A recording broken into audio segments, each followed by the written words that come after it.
What's up, y'all? Kelly Clarkson with Wayfair. My favorite thing about the holidays? Decking out my whole house. It's not a competition, but if it was, well, I'd win the season with Wayfair. Outdoor inflatable Santa? Got it on Wayfair. Trees, lights, and ornaments? Wayfair. Hosting must-haves like dining sets, beds, sheets, and towels? Wayfair. For everything in your style delivered with fast and free shipping, visit wayfair.com or the Wayfair app to win the season. But again, it's not a competition. Wayfair, every style, every home.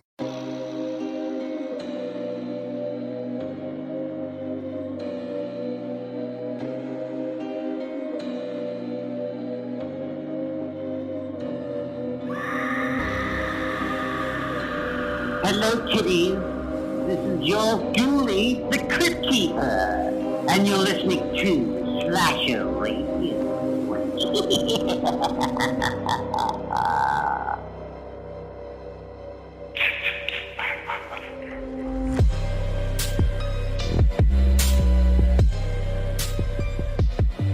Welcome to Slasher Radio. Your host, Mikey Bones, Cat Below, and Rob Humphrey. Hello, ladies and gentlemen.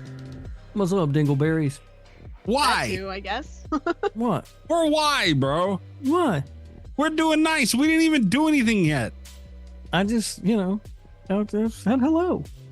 Son of a Affable bitch. Mr. Dingleberry himself. Oh, we are back. We just got off a Patreon pick last week. We have another listener pick this week from Nicole, little Miss Carrie herself. We are doing, obviously, you can tell by the episode title, Carrie 2. I have a bunch of opinions on this. I've only seen this movie once. We have a bunch of stuff we're going to get into today. We have drink roll call we're going to get into. We do have a listener text message we're going to get into. And Kat, me and Rob, while you were gone in between recording shows, we decided I brought up 2 YouTube comments that I would like to go over on the show. Okay. So we're going to get to that shortly too. Love Drink roll call. We'll save that till later. Drink roll call though. I am drinking my last margarita in a can. Oh, look out. Yeah, and I don't want to act like I'm I feel like I'm desensitizing the cut water in a can here. Oh, yeah. But Yeah, you still need to take it seriously at home, listeners. oh, absolutely. I am creating terrible tolerance for my body, but as I say, not as I do. I like I said last week, I bought 2 4-packs. So this is the last one. I'm not buying another pack again for a while. But yeah, I am drinking margarita in a can. All right. Margarita in a can. I am back on the transfusion. I had Oh, nice. Again? same drink. Yeah, it's so good. So good. Could not have it. Okay. What about you, Kat? I'm drinking poison. no. I started making a drink and realized partway through that I did not have all of the stuff to make the drink. So I'm basically just drinking straight liquor again. It's Shark Week, as I'm sure you guys know. We should be doing a shark movie. Fuck. But I forgot when we chose our last movie that Shark Week was coming up, so I didn't have time to bother you about it. But yeah, it's Shark Week, so I went to make an Aussie Jossie, and yeah, I don't have any carbonated beverages to cut this with, except for the ginger ale that I bought for the transfusion, which is honestly what I should have made. Yeah. But at this point, I'd already mixed the blue caracal and the vodka and everything, which I'm now having with grenadine. So my life is a failure. I regret my life choices, but we forge ahead on this show. Have you tried the transfusion on your own time yet, Kat? No, I was gonna Okay. have it today, and then it was like, well, I'll make a shark drink for Shark Week, and but I'll have it next week. I'm excited about it. It sounds tasty. It's very good. I'm mad as shit though, man. I love Shark Week. On the Discovery Channel and all that stuff. I'm into that shit. And I didn't know it was this week. I'm mad as shit now. We could have done Shark Side of the Moon. See, I know it's like some people, regular listeners of the show, might be a little shocked when they hear me say that, but no, dude, I love sharks. That's why, partly why it pisses me off that they're degraded the way they are. I love sharks, aqua stuff. I'm in for it. So I like that shit interests me. I don't like the bad shark movies, though. Big difference there. What bad shark movies? We're Yeah, moving I've on. yet to see a bad shark Yes, movie. see one. We're moving on. 917-397-KILL. Trace the call. It's coming from inside the house. If you want to leave a text message or a voicemail for the show, you can do so there. Anything horror related, anything show related, you can contact us. We'll play it on the show. Ghostface reads all the text messages, so we're going to be hearing from Ghostface here in a second. But voicemails, we played them on the show, and then we discussed them. And you can do so by sending that to 917-397-KILL. Here is the text messages from Tasha. So I'm going to just let everybody know that off the rip. Do we know that for sure, or was it anonymous? No, we know that for sure. Just like last week, we knew for sure. No, we Right. didn't. We still can't figure out who that is. Yeah, whatever. Last week was anonymous, for the record, for the listeners. All right. Well, also for the record, both messages are from Tasha. All right, last week and this week. But here is a text message from Tasha.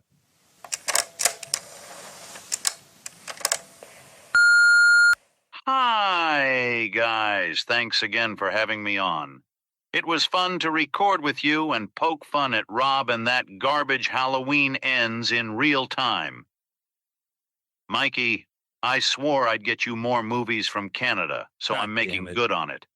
Grave Encounters is a Canadian film. God Definitely damn a it. great found footage film, but admittedly not the best. I'm still proud of our friends to the north. Ciao and ricotta.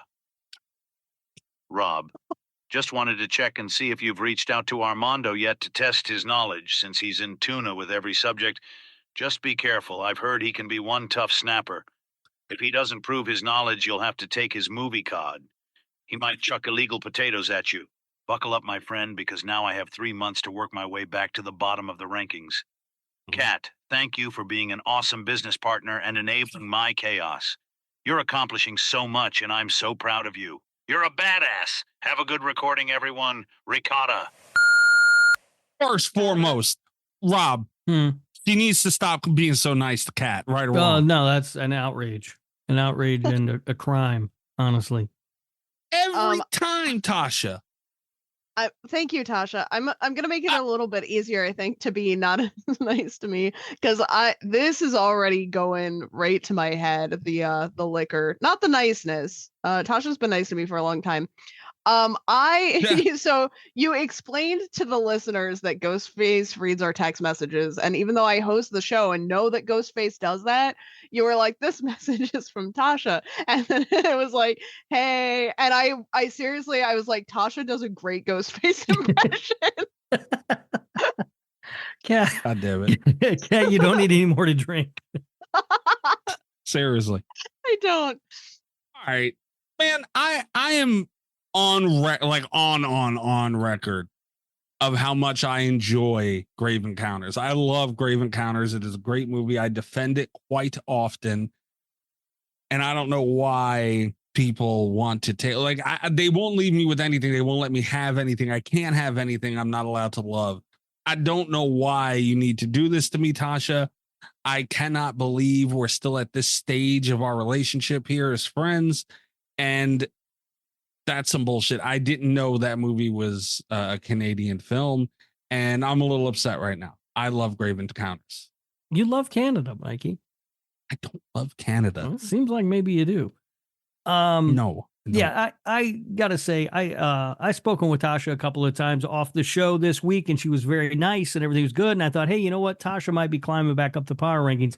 And then we get the Halloween in slander again and all the fish jokes and everything. And now I don't know what to do. I don't know what to do, Tasha. I don't know what to do with you. Tasha, for a little bit of context if needed, Tasha is referring to how her guest appearance on our finale for Murder by Numbers, that episode. And she also recorded our Patreon show with us before that, patreon.com/radio. And we did an episode. It was like an episode of Prison Love with Rob, but it was like Prison Love with Tasha. Mm-hmm. And yeah, that's what Tasha's referring to. But those fish jokes are hysterical, Tasha. That is very, very clever. She said you're gonna have to provoke his movie cod. It sounded like Ghostface was from Boston. It was funny as fuck. It did kind of sound like he was from Boston, yeah. Although I do appreciate your correct pronunciation of ricotta, Tasha. Thank you. No, it's ricotta. Ricotta is how you say it for everybody. Also, yeah, I just once again, Tasha, come on, man. You're going to come and every time drive by me and Rob and then just go and roll out the carpet for Kat. What the hell is going on here? I don't understand it. I'll never get because it. I'm so affable. But I've been nothing but nice to you for 4 years now, Kat, and you're mean to me. How am I possibly mean to you? You know what you did.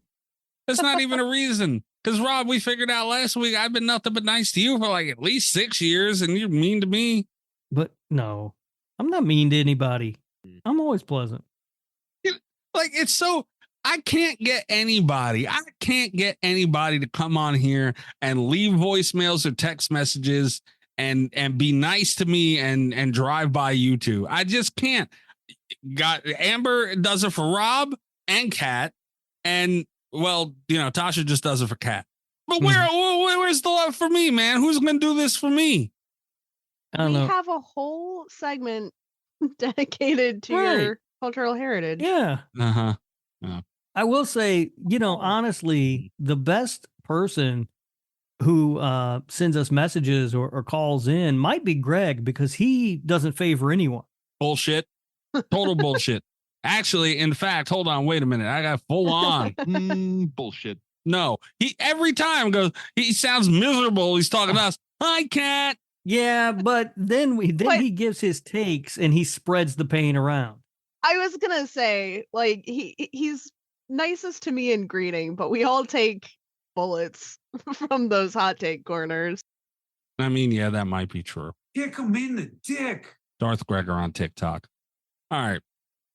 What else do we have? Thanks for the text message, I guess, Tasha. Stop with the Canada stuff.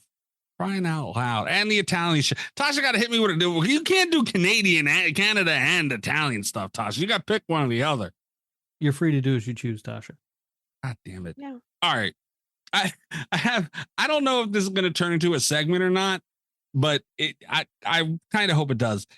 I'll scroll through the comments on YouTube, and our YouTube, by the way, I want to say thank you to everybody, all you guys, and even people who don't listen to the show. I guess they won't hear this, but thanks to all you guys for stepping up and showing up on the YouTube, man. We have been doing great on there.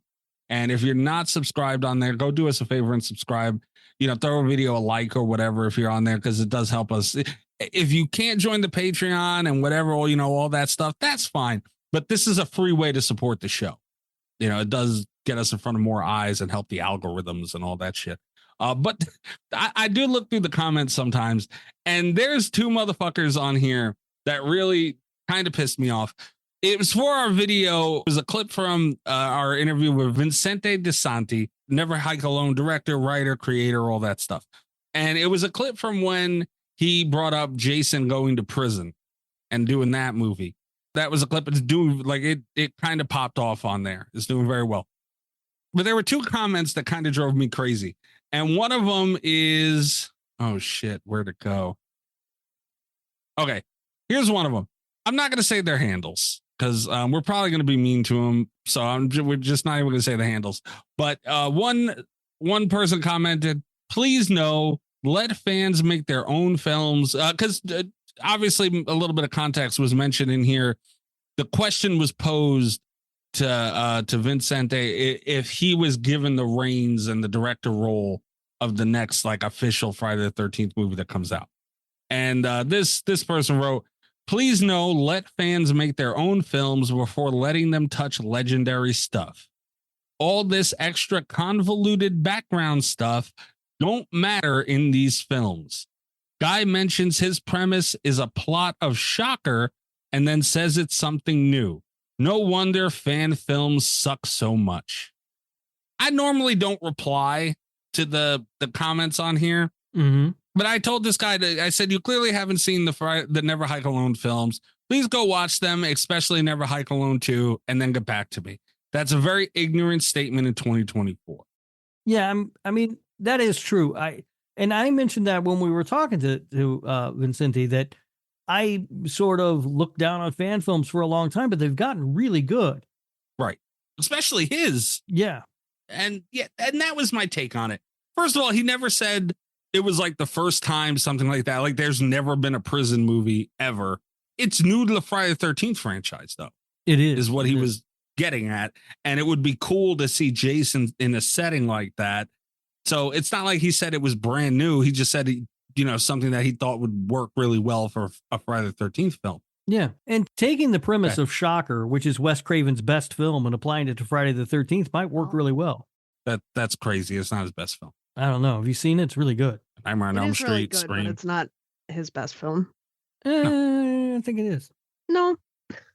But yeah, like, seriously, I understand the stain that's been on fan films for so long, but I stand by what I said, like by the definition of the word ignorant. Like I wasn't really trying to be insulting as much as I'm sure it seemed that way, but it is an ignorant statement. Like you obviously haven't watched a lot of 13 Fanboys, another one. Like that was a very high grade fan film. That was a fan film at the end of the day. These films, like the equipment that is available to the public, still have to know how to use it properly. Yes, that is true. But there are people out there doing these films, these fan films that know what they're doing and they're putting out great stuff. So you just obviously haven't seen them. And I don't know. I just hate that, man. We kind of need new minds in these behind these big films, I think. Yeah. And Friday in particular, I don't have the attachment to the Friday the 13th franchise that a lot of the diehard Friday fans do, obviously. But as someone that as sort of an outsider who still enjoys the films, it's interesting to me to see people get really attached to who can and can't like throw a crazy premise into the ring for consideration, just based off of some of the sequels that we've had like in the canon timeline for Friday, Yeah. Yeah. Like, I don't think Shocker Friday is any crazier than Carrie Friday. Maybe we had that. Maybe they should get David Gordon Green to make a new Friday the 13th movie. No. Okay, the next comment I want to go over was someone said, wait a minute, we don't need, in quotes, we don't need another Jason Goes to Hell, because Vincente did say that. And I said, we all agree with that. We don't need another Jason Goes to Hell. And then the writer continued, who the fuck would put Jason Goes to Jail higher than that? Jason adopts a cat. Jason Home Alone. Jason gets his driver's license. Jason goes to Europe. Jason meets a girl. And then someone commented on this. Jason files his taxes. What? He's saying that, Jason in prison would be on the same level as Jason Goes to Hell, which I think is absolutely absurd because Jason Goes to Hell was just a bad movie. Also, there are people for Jason to kill in prison. Right. And not as a slug. If Jason went to the DMV and started hacking people up, I don't think anybody would complain. That's what I'm saying, man. It's all about how these movies are done, though. It's like Jason X is a good movie. Like, I wonder if they don't like Jason X, maybe. Jason X is a good movie. Yeah. And it was Jason Goes to Space, essentially. But it was done well, and that made it good. Yeah, I mean, any other premise, any premise can work if you can make a good movie out. You know what I mean? Like, just like anything can go bad if you don't. I mean, we've got movies like Kat was pointing out where he's at Camp Crystal Lake, and it's still a bad movie because they don't execute it properly. Yeah. Yeah. And I don't know. Like, they're really, there's so many horror movies that we can, Jason Takes Manhattan is Jason Goes to New York or whatever. Like, well, it's Jason Rides a Boat. Whatever. But say what you want. It's a popular movie. Like, it's not the worst in the franchise. Jason Goes to Hell is, and I'm pretty sure everyone other than Rob we'll say it's not even, to me, it's clear, not even the bottom three of the franchise. Oh no, it's 100% the bottom three of the franchise. But it's You're not out of because your it's a mind. bad idea or a bad premise. Right. It's just executed poorly. And that's that's what I was going to get to. Yeah. It say how you feel about the movie as a whole. It was execution that gave it the problems that it had, because it was very much, it was more so Jason on a boat than Jason in Manhattan. You know, you can't argue it. So that's an execution issue. If they would have put Jason in the middle of Times Square just clapping cheeks, that would have been a much better movie. Yeah. Except, And that coming from someone who likes it. We got Jason in Times Square. He just kicked over a boombox, though. Yeah, but I'm talking for more than like 20 seconds, and they actually had time to film there. Yeah. Oh, they had all sorts of stuff planned, and then they couldn't afford to do any of it. Right. Yeah. Right. But if they were able to pull it off somehow, it would have been much the different story. We're talking a whole different movie we're talking about now. Yeah. Yeah. I don't know. It just really annoyed me to see that, because it's so good that these movies and this franchise is like the wheels are starting to turn for it. And like, you have somebody who has shown success in making, granted, a fan film, but making really good movies, man. Even on this level, you give him a real team, and Vincente, a guy who has the background of working at high level filmmaking. Not that the films he made were, but he works for companies that are making $1 million films. You know, he knows what to do. You give somebody with that mind and that experience, who has proven they can make at least a good fan film movie, which that's better than a lot of the big budget horror movies that have come out this year alone. So, you know, give him a team that knows what they're doing. You might be able to do some shit. That's all I'm saying. Yeah.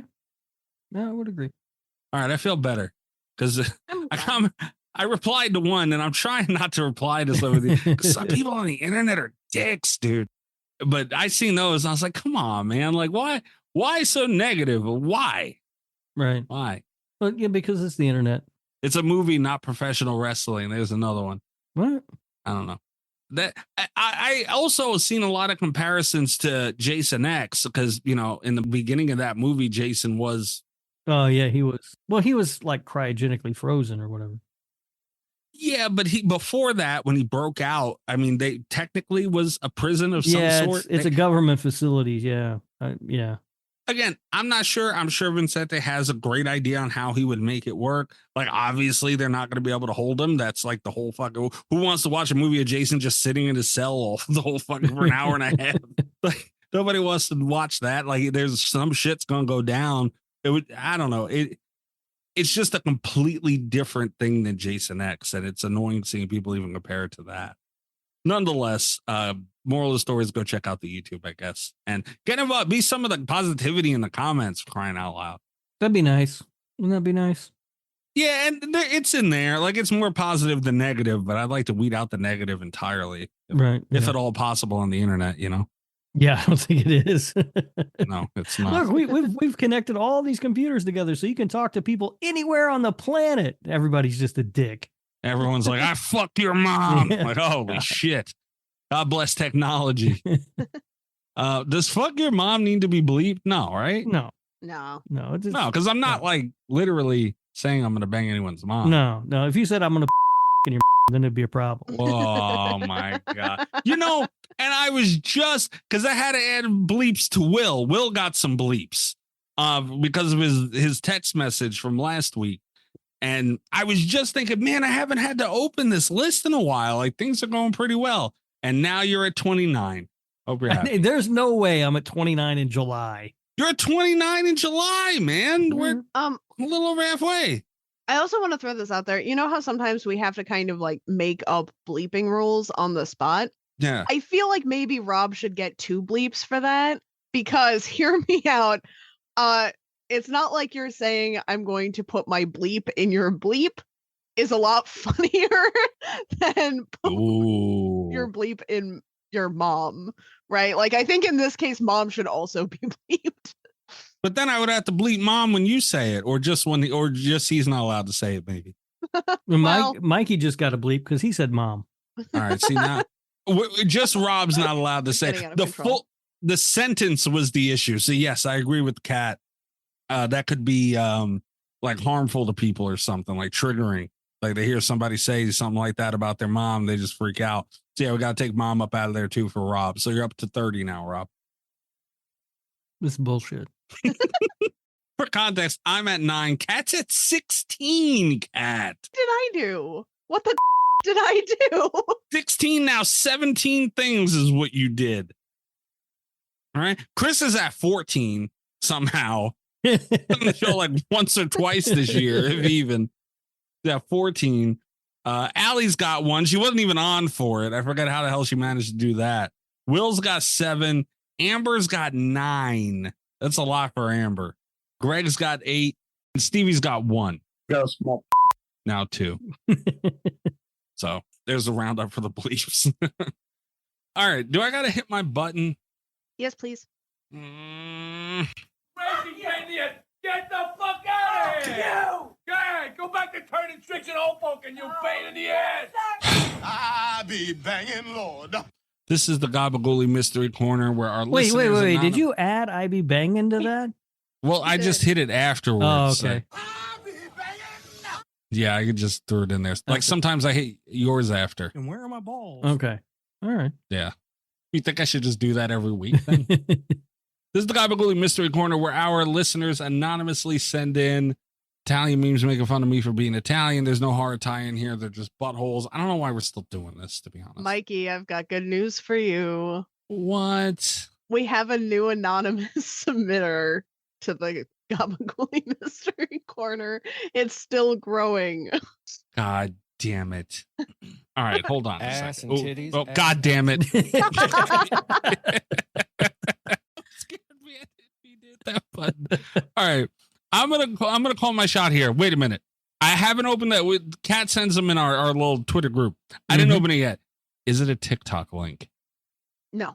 This Okay. is this one's just true. Yeah, this one's just a fact. This is more like a Gabagooli mystery fact. Sort of, yeah. All right. Who the fuck is doing this? I know somebody who said they are planning to send in something. So if it was a TikTok, I would know it was them. So now we have another one on the precipice of submitting. Yeah, we might have actually had 2 new listeners submit this week, but I've not been at the top of my game in organizing the Gabagooli mystery links. All right. What? Oh my God. Okay, there's a lot to talk about here. It's a meme that's captioned, "When you successfully heat up a frozen pizza without burning down the house," and it's some dude who's standing in the back of. Don't sell him short, Mikey. He looks like a super cool dude. He looks like a weenie, is what he looks like. I think that's a Final Fantasy VI shirt that's been tucked into his jeans. Yeah, I was gonna get to the. Yeah, he's looking good. He's looking real good. No, he's not. Yeah, I was gonna get to that. He's got a Final Fantasy shirt on, which right away alone, like, come on, Final man. Fantasy VI. Oh, God forbid. All right, yeah, and it's tucked into his gray. Are those slacks? What are they? Even Those might jeans? actually be slacks. Yeah. Where is he going?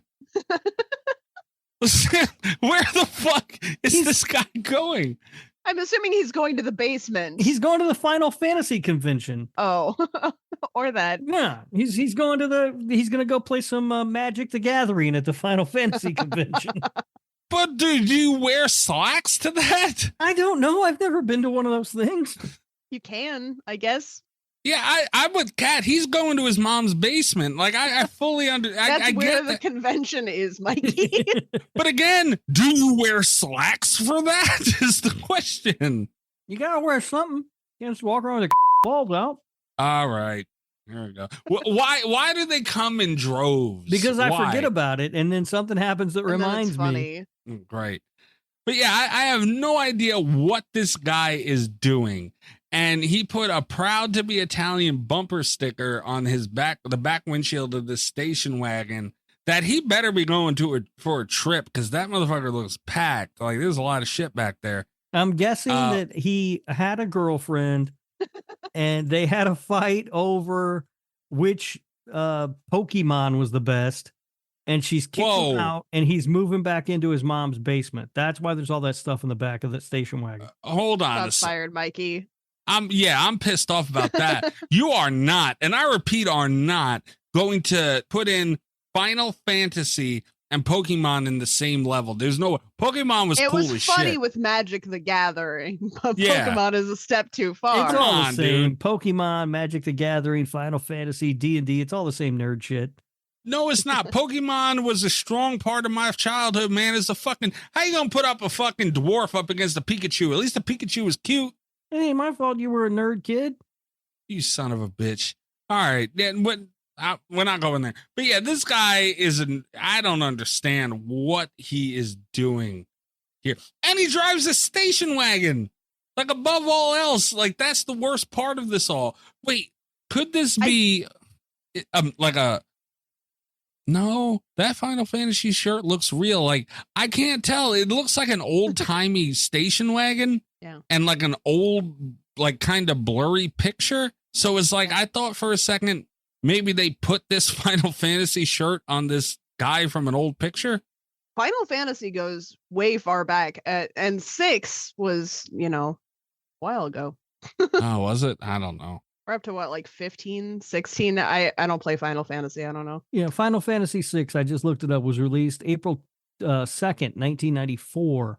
God damn. So this is from the 90s, and that shirt looks clean, so it's probably 94, 95. It's a white t-shirt. You're not keeping a white t-shirt spotless that long. No, I thought it was photoshopped. But no, it looks clean, like on there. Drove like an old shitty car at the time. So it's like an 80s station wagon or something. Yeah, that makes sense. Yeah, I don't know, this guy, man.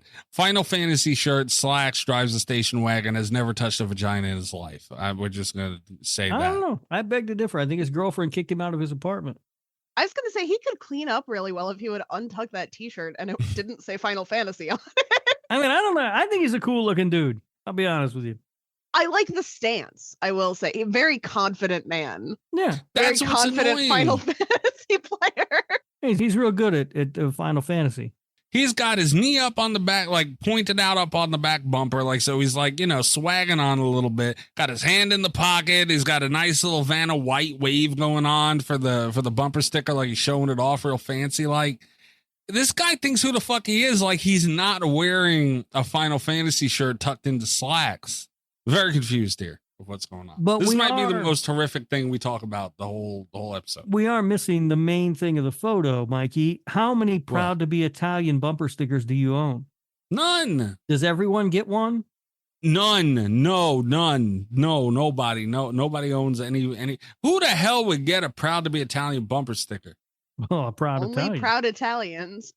No proud Italian does. This guy doesn't even look Italian. He looks like fucking, I don't know, Polish or something. Well, that's offensive, Mikey. I hate you. Is this one of those? Did you read the meme, or is this one of those weeks we just got so off topic describing the photo? Yeah, he read it. Oh, did he? Yeah, okay. I got it out of the way because I knew I was going to bitch this time. Okay. Yeah, but when you successfully heat up a frozen pizza without burning down the house, proud to be Italian. This is stupid. I think it's a good one. Nope. I don't think it's necessarily funny, but it's very factual, right? And you can relate to it.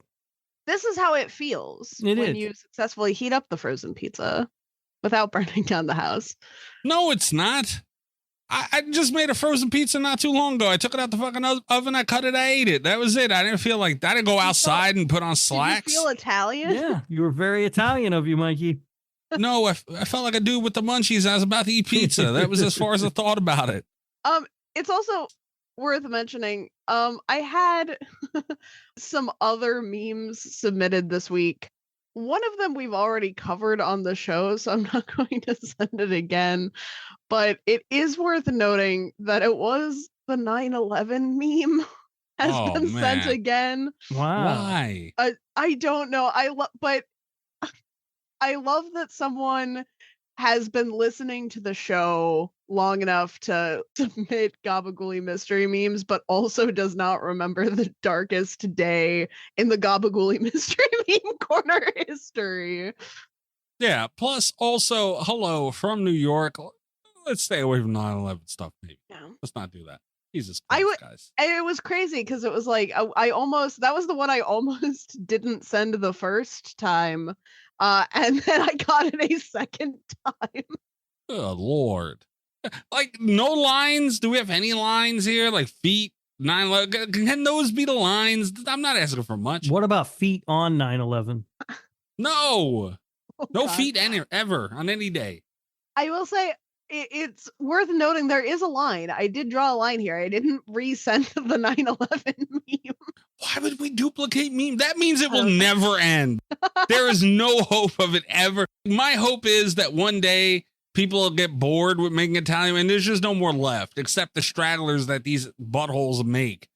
So like that's my hope, that it'll end one day. Like they'll just run out of shit. If we're gonna recycle, there's literally no option of this ever ending. We can't recycle. The only one No. that could be recycled is Italian Battleship. Yeah. The only one that recycles it is you. Is the problem. I know, here. but it's I have to be allowed to recycle. It's one of the small joys I get in life is just sending you randomly Italian Battleship. Honestly, like, fine. All right. I'm not gonna argue with that. That's it. That's all. We're done with this now. Yeah. All right. Thank God. We're gonna take a really quick break, and we will be right back with our movie pick for Nicole this week. Carrie 2. Many supplements on the market are hard to absorb or packed with fillers, but that's not the case with Quicksilver Scientific. Quicksilver Scientific is a U.S.-based company that manufactures advanced liposomal supplements, making nutrients easier for your body to absorb and put to work quickly. Made in Colorado in an NSF GMP-certified facility and rigorously tested, this is science-first supplementation. After adding ultravitamin into my routine, recovery feels faster, and I don't hit that midday crash anymore. Trusted worldwide for supplements that truly make a difference in performance, resilience, and well-being. Quicksilver Scientific makes advanced liposomal supplements so you can actually feel the difference. Energy, focus, calm, recovery. Get 10% off plus free shipping at tryqs.com/podcast. That's tryqs.com/podcast. These statements have not been evaluated by the Food and Drug Administration. This product is not intended to diagnose, treat, cure, or prevent any disease. I always feel the pressure to find the perfect gift for my relatives.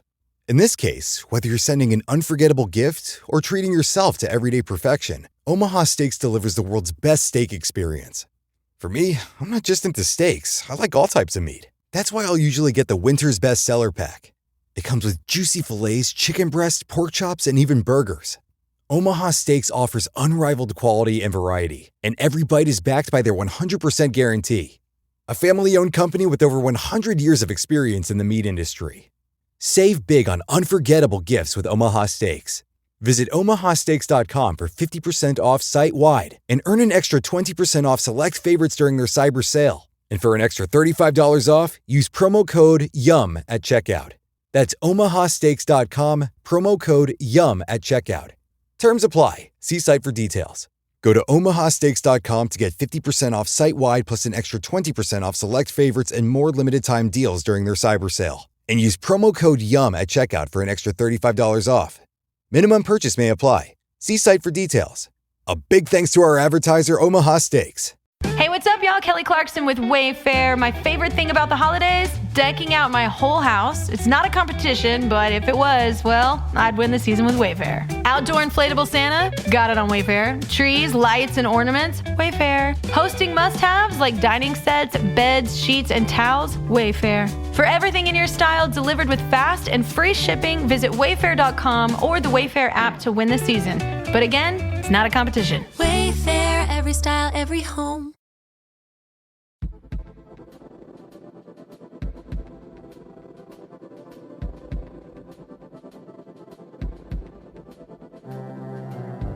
Okay. Every presidential election, apparently we do a Carrie movie. Nicole reaches out every 4 years. She's kind of like the creeper from Jeepers Creepers, except for Carrie. And here we are talking Carrie 2. Do you guys have opening statements you want to throw out there before we break this bad boy down? I want to just speak to Nicole directly if I can, if you guys don't mind. No, go for it. Nicole, Nikki. Can I call you Nikki? Great, Nikki. I'm not mad. I'm just disappointed. Oh no. And maybe we failed you as hosts. Maybe this is our fault. But we've got to get you to enjoy better movies. We got to do everything we can. So I think that is something that the three of us as a team are going to have to work on. And Nicole, this I'm not blaming you for this one, but we got to do better in the future. All right? Thanks. Wow. All right. You took your time for an opening statement to insult a listener like that. I didn't insult the listener directly. I didn't insult her at all. What do you mean? Maybe I could see how she could interpret it that way, though. I just said that the movie is. I insulted the movie. The movie's trash. And also, do we know if Nicole likes this movie, or did she just want us to talk about this movie? Because she seems to be really invested in the Carrie timeline here. I don't know. I don't even know this person. Yeah, I don't know either, but I would imagine you don't ask 4 years to remind somebody to do something, you know? Which I appreciate that she did, because, you know, I would like to throw these into the rotation for her every now and again. My opening thoughts on this one.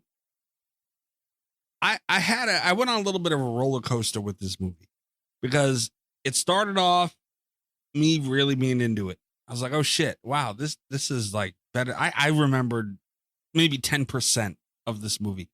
And I was like, man, this starting off at the beginning. I was like, man, this is really good. And then it lost me. And then it started to get me back. And then it lost me again. But then it got me back. And I wanted to ask you guys if you had a similar trip with this one, and to ask if you think the same way I do, that the end of this movie really was it was able to win you back. Was it enough to overcome some of the dry spots? Because that's what I'm going to call them flat out. They were dry spots in here. So I kind of, kind of that I had a similar experience. Mine was a little bit different. It took me almost 4 hours to watch this movie, because I remembered really not liking it. And I came in and I was like, okay, this isn't as bad as I remember. And then it kind of sets up its premise, and I was like, oh shit, this is going to be really good. And for lack of a better, just to put it into reference, the first dry spot hits, right? Which lasted a good middle chunk of the movie for me. I got mad. I started thinking about how I would tell the story that it has set up, that it doesn't tell. And I vivid hallucinated my own version of Carrie 2, because I was that bored in the middle of this one. And then I had to go back, because by the time we got to the finale, I had not been paying attention to what was actually going on screen. The dry spots are real dry. I was somewhere else for the middle chunk of this. I do think it has moments where it picks back up. But I don't think that they were enough to really... If it had ended on a high note, I would feel better about it, but it ended on a really infuriating note. So I was just kind of disappointed. The peaks and valleys in this one were just all over the place. So Rob, you're not even going to give it that, man? I didn't have none of that shit. No. This movie started and I went, oh, this can be fucking dumb. And then it just stayed dumb the whole time. Damn. Like nothing. No, I don't even know what you guys are talking about. I'm not sure you guys watched the right movie. This movie was awful.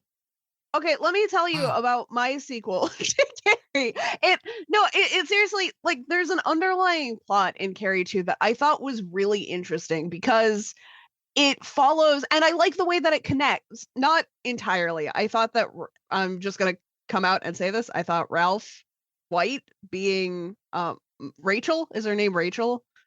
Rachel's dad was a really dumb choice. But I like that Sue from the first one becomes the counselor in this one, and then we still get another teen, not really coming of age story, but we have a similar demographic highlighted.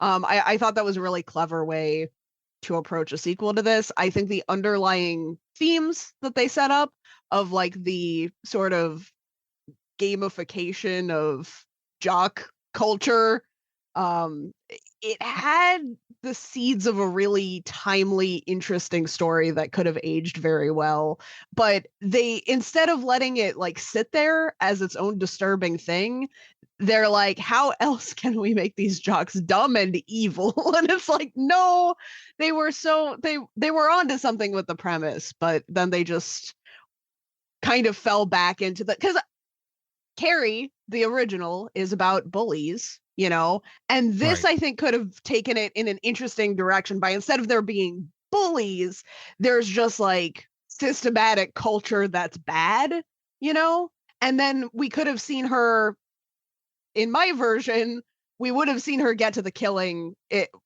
much faster, right? It would have been like a 1-to-1 revenge story where she's just kind of going after the people that hurt her friend. And I would have cut all of the romance stuff also. Right. I did not like that. But that's not Carrie, right? And this is almost like a bad remake of Carrie. It follows the plot beats of Carrie pretty closely.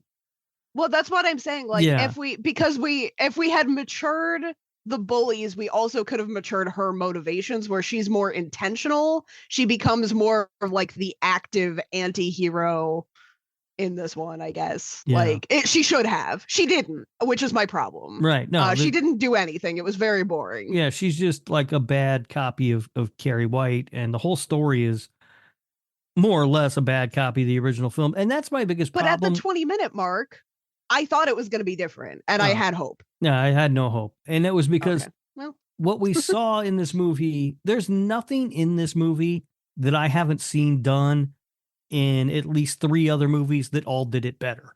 That's fair also. See, I don't disagree with what Rob just said.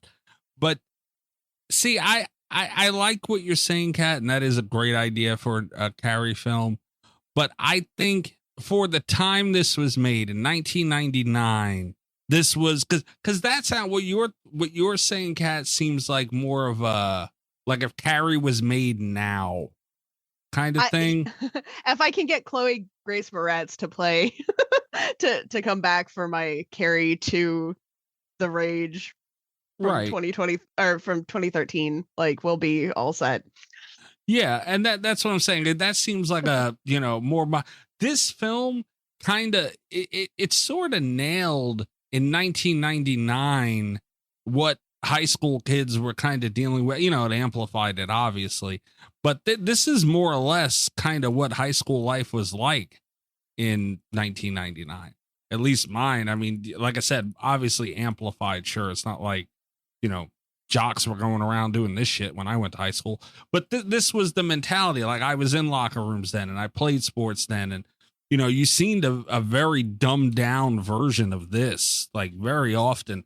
So, like I kind of that's what I admired about it probably the most, is that they really updated the story of Carrie for their time, kind of perfectly.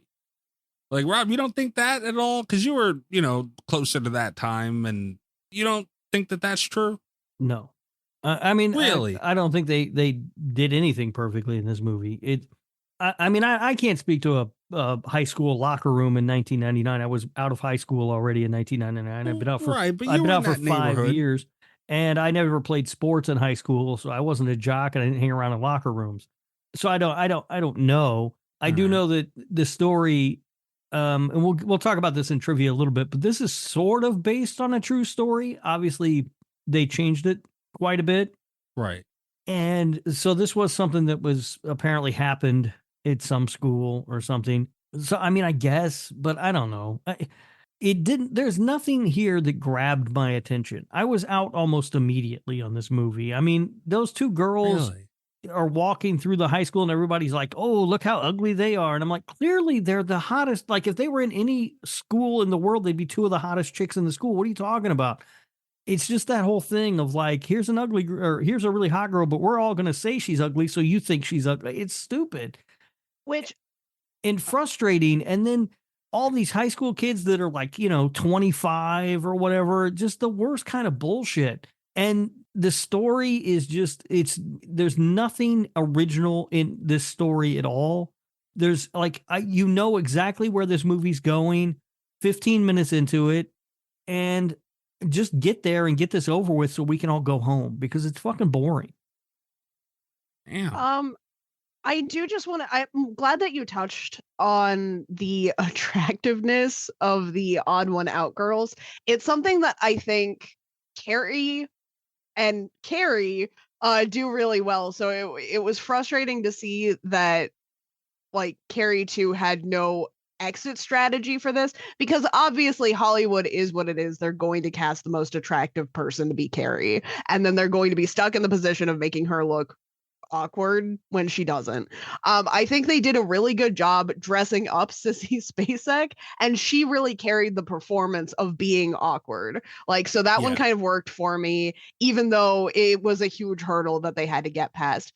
In the 2013 one, I think they went kind of a different angle with it, where obviously Chloe Grace Moretz is gorgeous, but they had kind of this psychological mean girl element where they're like, we can trick her into thinking she's not pretty. And that also kind of worked for me.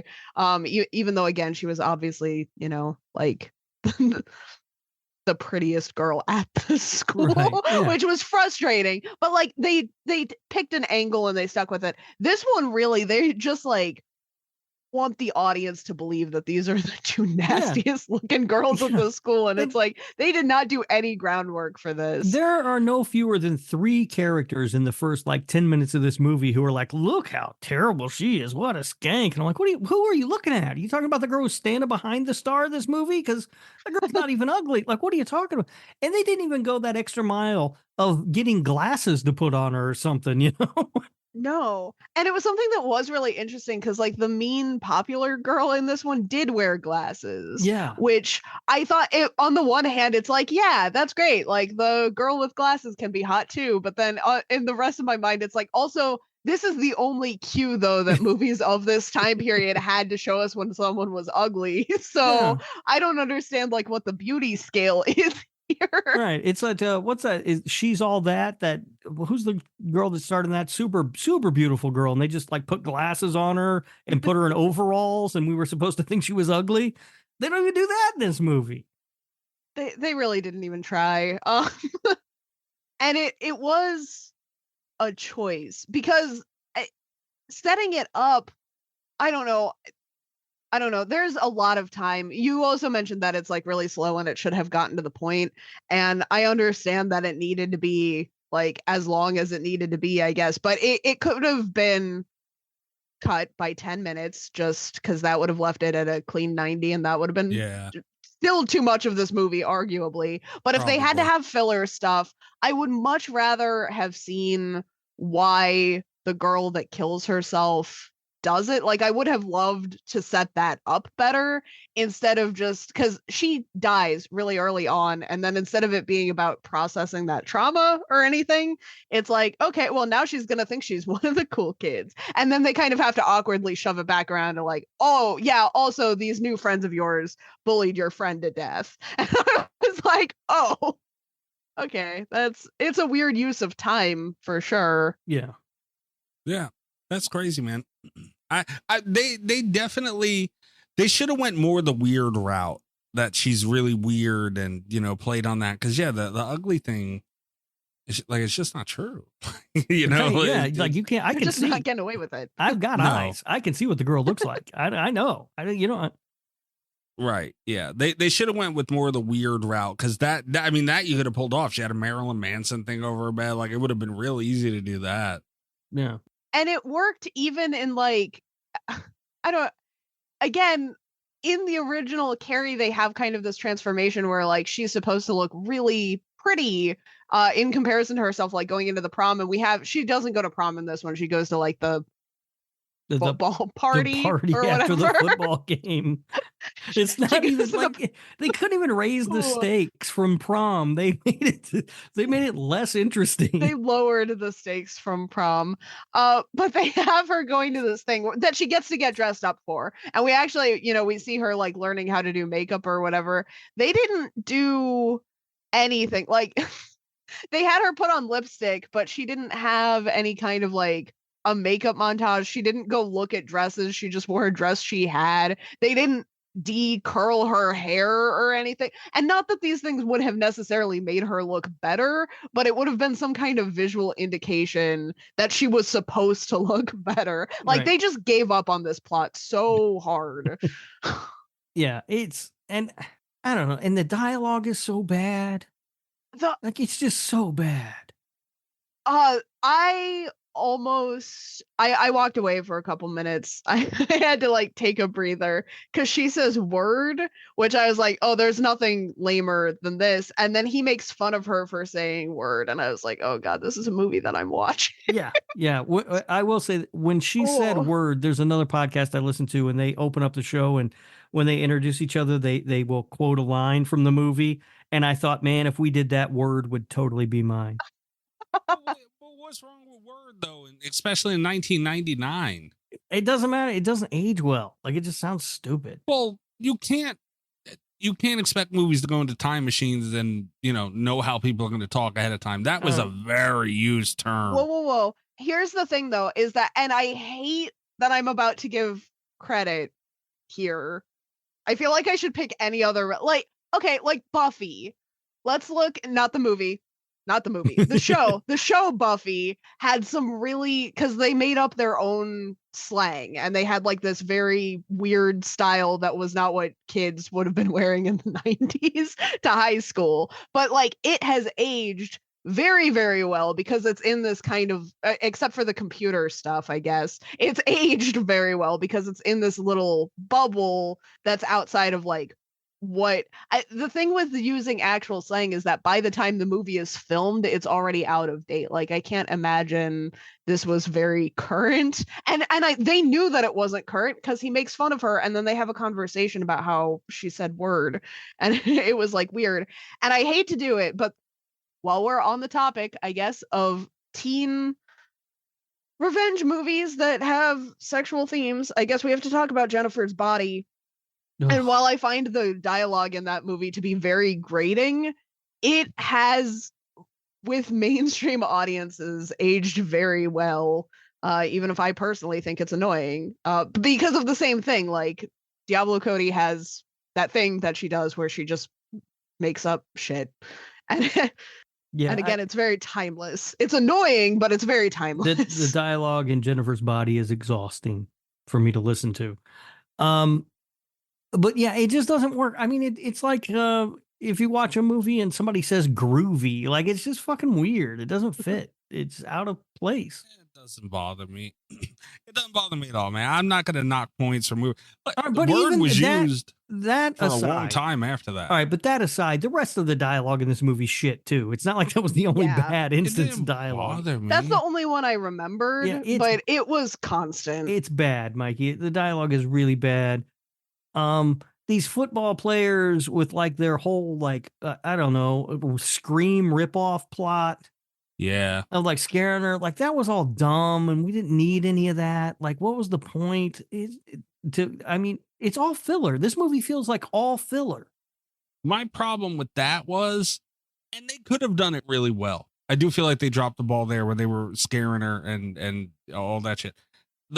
She's saying, whoever she's on the phone with, she's saying, who is this?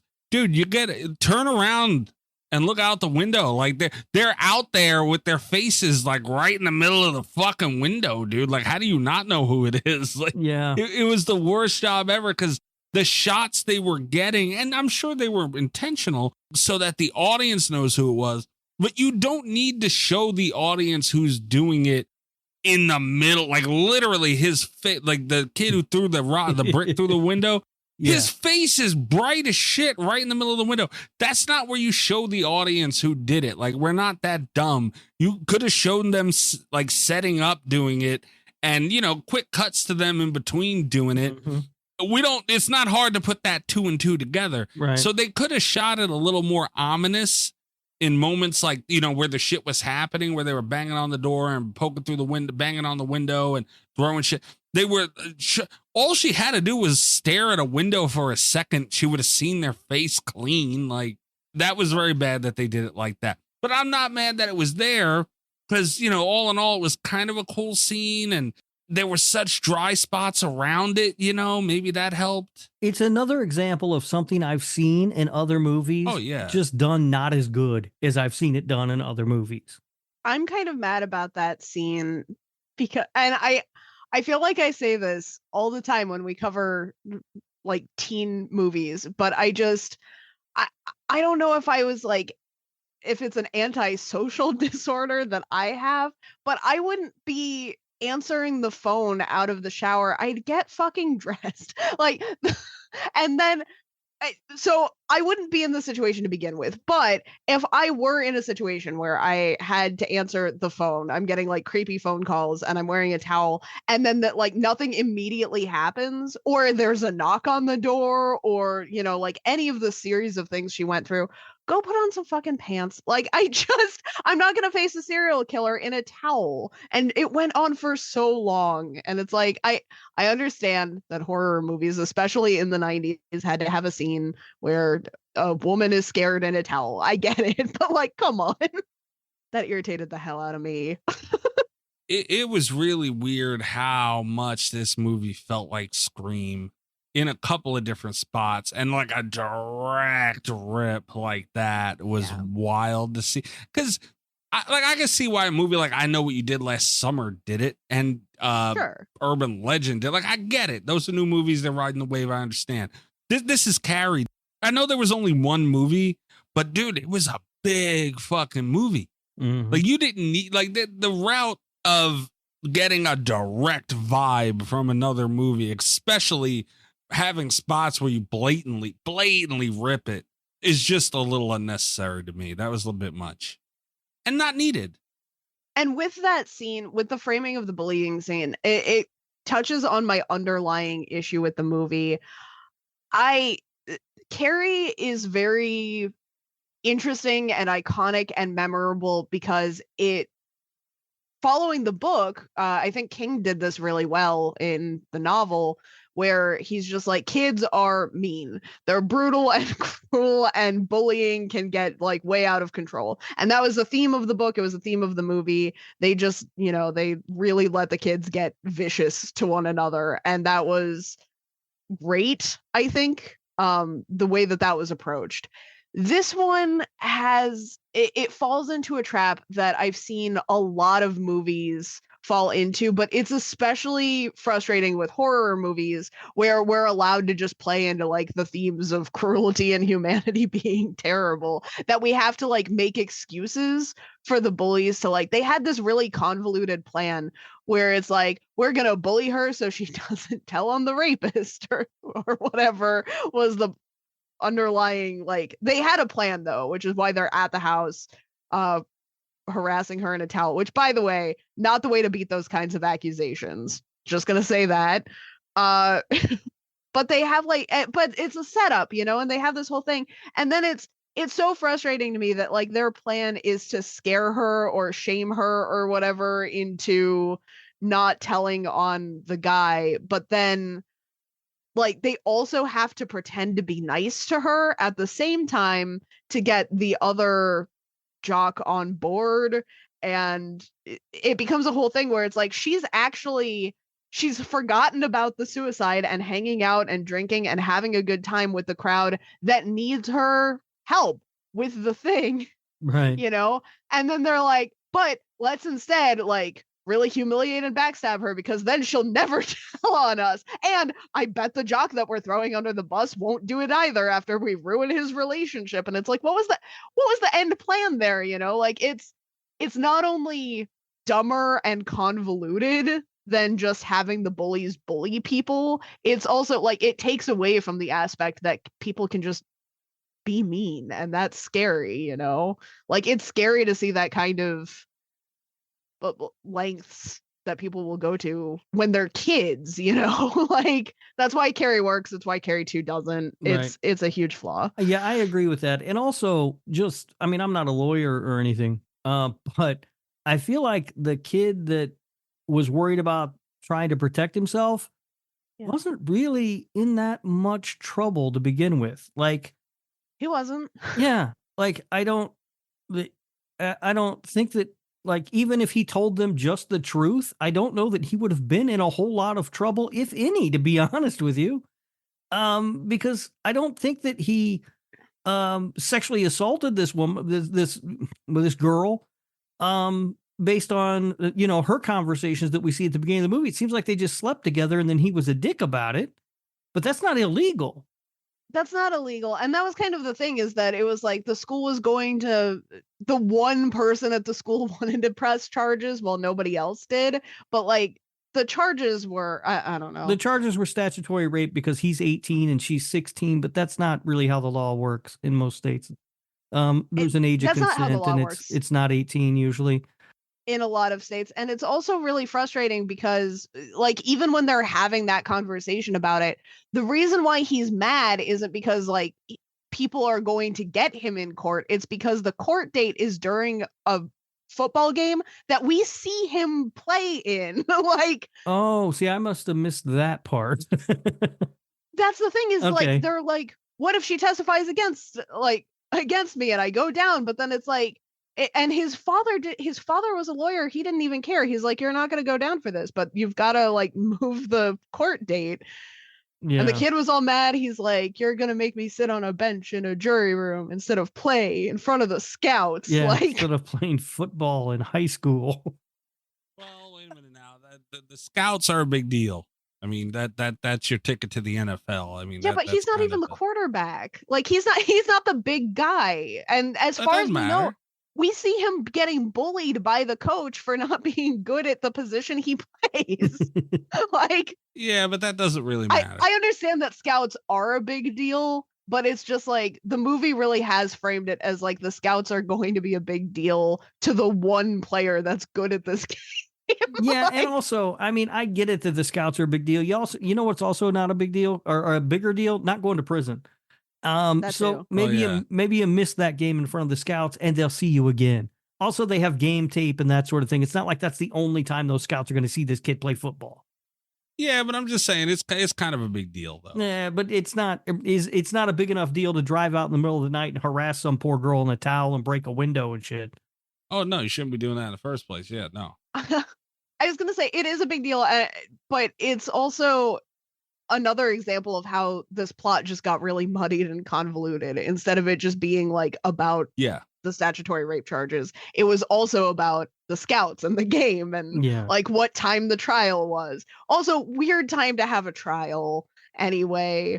Yeah, I mean, high school football games are typically like Friday night around like 7:00 or something. Nobody's having a court at Friday night at 7:00. Courts aren't open at Friday night 7:00.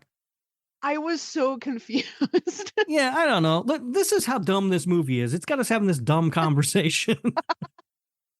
Yeah, it was convoluted, man. And I actually noted that down too, that for the story they were telling, and everything they wanted to get into, they over-explained a lot. And I think that is the biggest part of the problem. But like, I get why they put it all in there for what they were doing. Like, I understand if okay, fine. I follow what you're doing. But I feel like there was a lot quicker of a way to get there is my whole thing with it. You know what I mean? Like, I feel like it did not need to be all of this, and it just kind of annoyed me because it's like, damn, dude, there's so many dry spots in between. If you would have taken out those dry spots, you'd have had a hell of a movie on your hands here. The problem is the dry spots were so like they were joined together, like they were just really big, dried up puddles or lakes of dry spots, because it just dragged on and then dragged on and then dragged on. And you could have got to this story. You could have got told the same exact result of this story, the end result, and gotten there a lot quicker. Another thing that, pisses me off as a general rule, and it just was not needed in this movie, was the whole dog thing. I was so fucking mad, because everybody knows how mad I get when you hurt an animal in a goddamn movie. You kill as many people as you want. Leave the animals alone.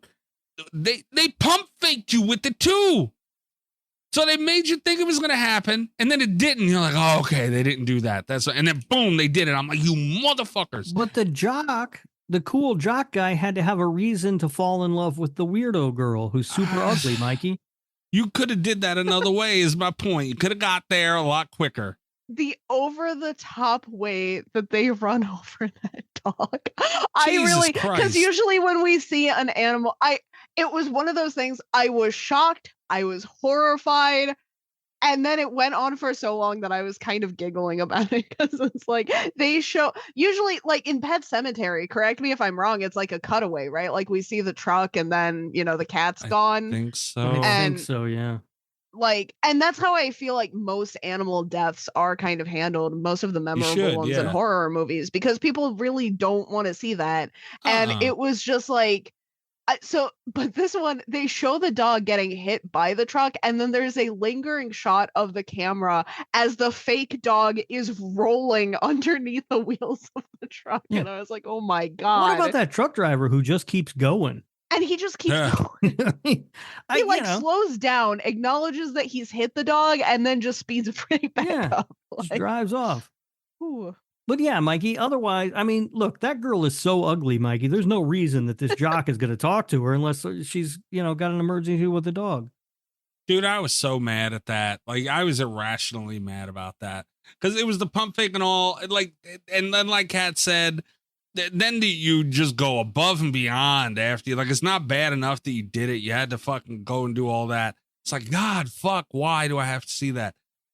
And then to find out, like, it has no bearing in the movie other than the dog sitting there with the cone around his neck, and which I hate seeing too. Poor little bastards. Come on, dude. It served no purpose. None. Nothing you couldn't have done a lot quicker and gotten it over with. And I mean, maybe I guess at the end, like the dude takes the dog in at the end, like you still could have got there a lot quicker, dude. You could have just showed her cuddling with the dog and crying a couple times throughout the movie, and you'd been done with it. It's the dog's important to her. We get it. But yeah, like that's just an example of things that were not needed in this movie. And it just felt like they were trying to do everything to touch every base. And it just turned out to be a little too much.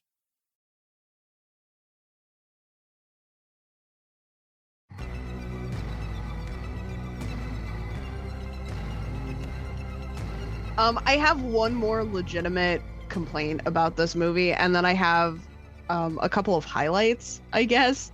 My final big thing that I want to get out there, I don't like the scaling of, not even the scaling, I don't like the rules of Rachel's powers in this one. Carrie had a thing that she did, and it was telekinesis, and Rachel has like this slow burn relationship where she kind of knows that she has this magic and is in denial of it, and we see her use it several times throughout the film. It's like this nice kind of slow burn, and we assume that she's going to have the same level of telekinesis at the end that Carrie did, more or less. She is like really, really controlling like the nuts and bolts of things in there, which I thought meant that she was maybe like stronger. She can't lift some stuff. Her tattoos grow on her, which is just not even a thing that telekinesis does. Yeah. Like it just there. I think at the end they were just kind of like, what's going to look cool? And they missed the mark. The tattoo looked really, I love the idea of like growing tattoos and magic. But they really, really fucked it up. That tattoo looked terrible. It didn't make sense that it was growing. And a lot of the shots of her even wielding the telekinesis on purpose were really dumb.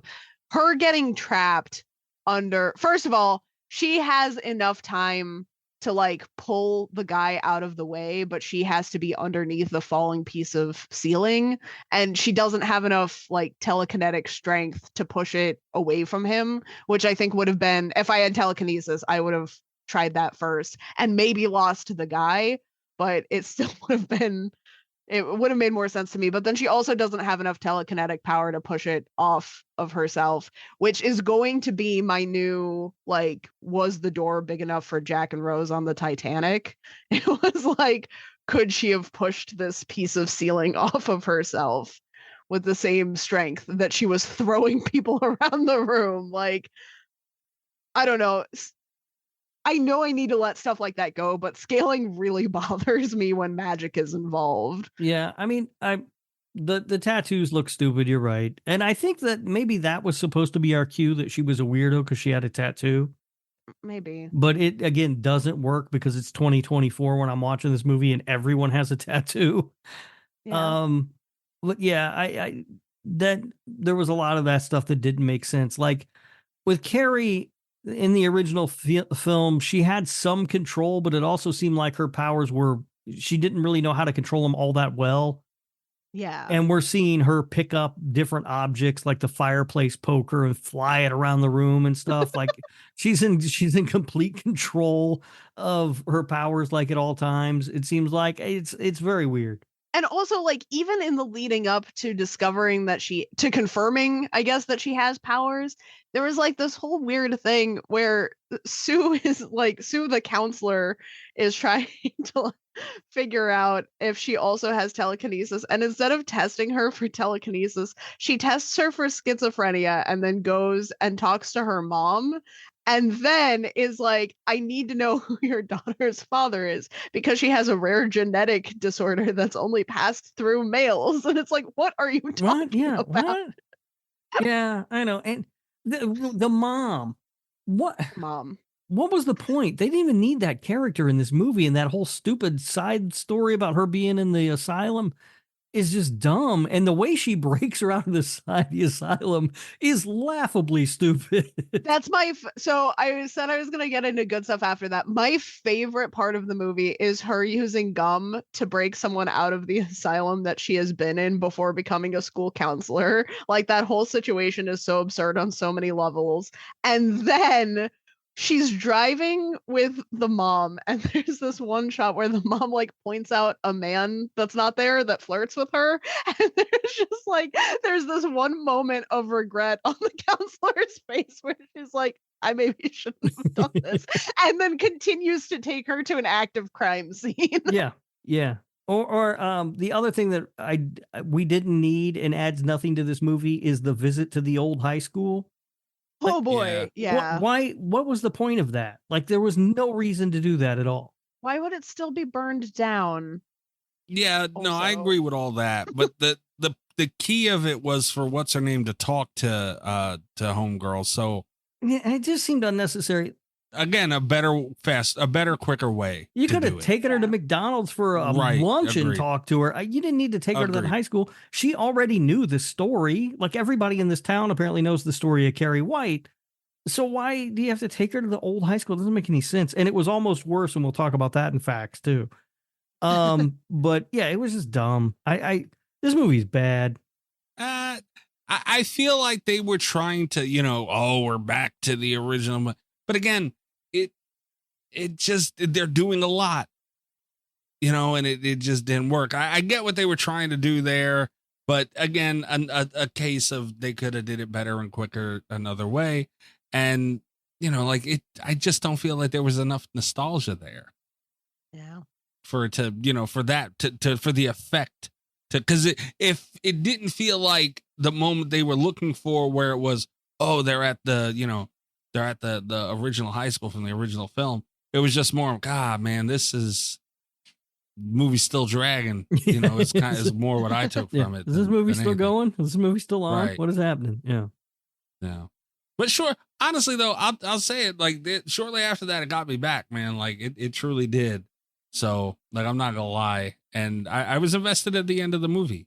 So I just wish there was less in between those things that, really could have put it together and made it an enjoyable watch through and through, as opposed to me looking back at certain moments. And, because that great movies have great moments. Sure. Not that this movie had great moments, but, moments are a big deal in movies.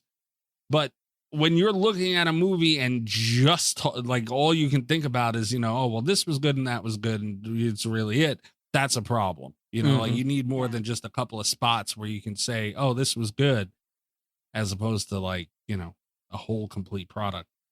I don't know, man. I agree with you guys that, her pinpoint control of the powers towards the end, it seemed like more of like a superpower than, what it's really supposed to be. So that was a little off. I don't know, man. It was okay. Then let's just talk about this then. when hell broke loose at the end.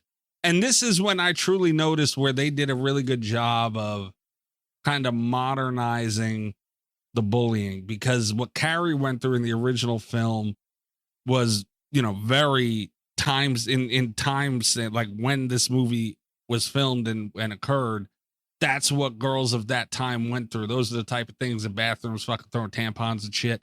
That was the type of shit that would go on back then.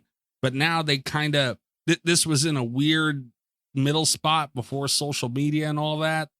But I feel like they did a good job, man, with modernizing this Carrie, the bullying story for what kids would go through, obviously amplified, like I said. But that ending where hell broke loose and she, what did you think? What did you guys think of all the kills and all that whole fucking, chaotic scene? I'll be honest, the only 2 kills that I remember the one where she's got the club flying through the air, because I thought that was very silly. I laughed a lot at that. And I remember the one with the pool cover, which, like Rob said, I've just seen the pool cover kill in so many better scenes, I guess, that it was kind of disappointing. I will say the one credit I will give to the scene at the end, which I thought was dumb overall. It was satisfying to watch her. I almost called her Carrie, to watch Rachel get shot with a flare. Just because, and it wasn't even about the way that it was shot or anything. It's just one of my biggest pet peeves in horror movies is when the girl has like the flare gun and she won't use it except for to like call for help, because it's like, that's still a gun. Like, it's not, you can't use it the same way that you'd use a normal gun, but if a killer is chasing you and that's what you've got, you fucking shoot him, right? And so it was very cathartic to see someone just run up and shoot her with a flare. I was like, oh fuck yeah. Go for it. And then she lit up, and that was kind of cool, you know? Yeah, that was kind of cool. As far as the scene as a whole, again, it's so much of it's fine. Like, I don't feel like there was anything there that hasn't been done better in another movie. I thought it was pretty cool, and maybe part of it is because I just sat through this whole fucking movie, and it's like, this is the payoff. Yeah, there was a sense of like, finally, because I've been waiting for this for an hour and 40 fucking minutes. Finally. Yeah, like I think that I don't remember what it was that maybe it was the fire poker stick thing. I don't remember, but she threw something and nailed somebody in the head, and it went through the door and got what's her name. And I said, holy shit. And then you see them both hanging through.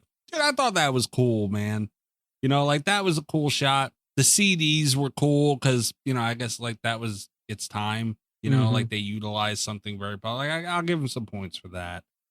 And the dude got his dick fucking speared off, which was nice. That's kind of funny. Yeah, that was good. Yeah, that was really good. And I thought the drowning scene was cool too, dude. I have a fear, like that's very scary to me. So maybe that hit home a little bit more, because like drowning is so scary when you really think about it. I don't know, just like that visual worked for me. Like it was I wasn't mad. Like I said, how much of that was I sat here this whole fucking time, I'm gonna enjoy this. Finally something's happening. I've not to that extent, but I didn't mind it. I thought it was cool and very far from Carrie. But honestly, I was thinking about it too while watching it. How far was it? Because like that ending for Carrie for its time was pretty outlandish. Like that scene was, people were talking about that, like what the fuck happened? But you look at it now and it's not that big of a deal. But for its time, it was really outlandish. This went in a different direction, but I'm not even mad at it, man. Like for what it was, like at least they had something really fucking cool at the end. They just went balls to the wall, quite literally, or balls to the pool. And they just did it. Yeah, it was okay. And immediately following all of that, Rachel sees her mom, and it's Carrie. Holy shit, she's got her daughter. Obviously, she knows what her daughter just did to all these fucking people. what the fuck was the devil's in you? She just up and leaves her damn kid that she, what the fuck was that? Well, she's a nutbag, that woman. Well, yeah, but Jesus Christ. She should have never been broken out of that asylum, Mikey. No, that was great. And, it pissed me off a little bit, too. Getting back to it, I guess, a little bit. When, what's her name, was talking to Carrie in the asylum, and she goes, oh, you want to bring me out there? Dude, it did give a sense of unleashing hell on Earth, like you're going to bring Carrie out, like within its world, and it kind of put a little bit of a tone there to how dangerous she was, and putting that first movie into its time, like, the world of that film perspective. And I was like, oh shit, like I didn't think about that. Well, like you're going to bring Carrie out. And they could have really went with a more serious tone of it, but instead she's seeing people that's not there and in the car, and the girl's like, oh, this bitch is like a whole nother level crazy. Oh, like she crazy. Well, I don't know if you guys noticed or not, but when they're doing their big institution escape or whatever, there's some silly music that plays. Did you guys hear that? I didn't notice. Like it's not, it doesn't go on for very long, but I was just like, are you fucking kidding me? It's like that. It's this goofy music, almost like that slide whistle shit with the cops in Halloween 5. Like it's just silly. The score for this is not good. That was the most egregious, but they went with like a very silly route to it, and I don't know why you would do that to Carrie. Like that, out of all the people to do it with, I don't understand why it would be Carrie, because, like the whole original film was like her being bullied and fighting back, and her power that she's conjured and now trying to, to learn very quickly, and, all this shit. Like she was looked at as such a badass after that scene, and like she reclaimed herself, and, all that went into Carrie and why it was such an important film. And they made a joke of her and turned her into like a Joe Biden almost, honestly. Like she didn't know what the fuck she was doing out there. I'm really reluctant to say that the Rage Carrie 2 is more serious than Carrie, but like, especially in regards to how they framed some of these scenes, I feel like they were trying to make it more serious. We have like these darker themes already than the very dark themes that were like, and it's not like we got rid of the other themes. Like we still have the bullying, we still have the religious abuse at home, and then where we kind of move it and we add themes of suicide and like the statutory rape / football game situation, but then like it is framed very comedically with the music and the tone, and it's a weird choice. Word. I couldn't believe it, man. Shut up. I couldn't believe it, man.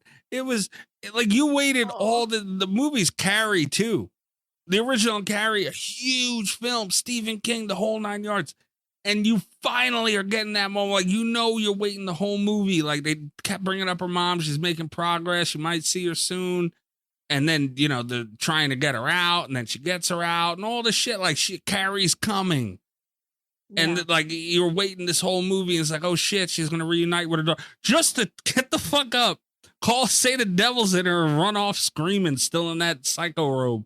Like it was such a strange choice to do. Why'd you even bring her there? They didn't need that what character. Purpose they did didn't it need serve? any of that. Right. What purpose did it fucking serve, man? They could have ordered pizza and got that kill with the thing through the door the same way. There was literally no reason for either of those characters to be in the film at all whatsoever. Carrie, of all people, fucking Carrie did not be in the film. I don't understand why. I was so invested in what was about to go down, and I was so confused when she ran off. I was like, there's no fucking way. I don't know, man. Very odd choice. This movie had potential though. Like I didn't hate it. I really truly didn't. I kind of there were spots where I really liked it, and there were spots where I didn't. But fuck, what a choice to do that. Like to do Carrie like that in a movie, in a Carrie movie, is just crazy to me. Absolutely wild. Do you guys have anything we didn't hit on? No. No, I don't think so. All right. I feel a little better. You guys want to get to reviews and stuff? Let's get to some reviews and stuff. Oh, wait, real quick, Kat, before we do, I'm sorry. Oh, damn it, Rob, Mikey. This is important. This is one of the most important thing we've talked about yet. In the beginning of the film, when that little girl was walking around slamming doors she wasn't even touching, did you lose your mind? I didn't even, I guess it didn't really register with me. Because I was like still like when I started the movie, I was like getting a drink and everything, and so I wasn't really paying that close of attention to the very beginning of the movie. Had I seen it, yes, it would have angered me to no end. Dude, I was losing my mind because I've seen my kid slam doors and several doors in succession before. She wasn't even touching the door. She was. Could you imagine if your kid could telepathically slam doors? Hell! Oh no, I can't with the door slamming.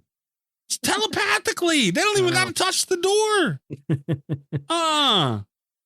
Anyway, that's it. That's all.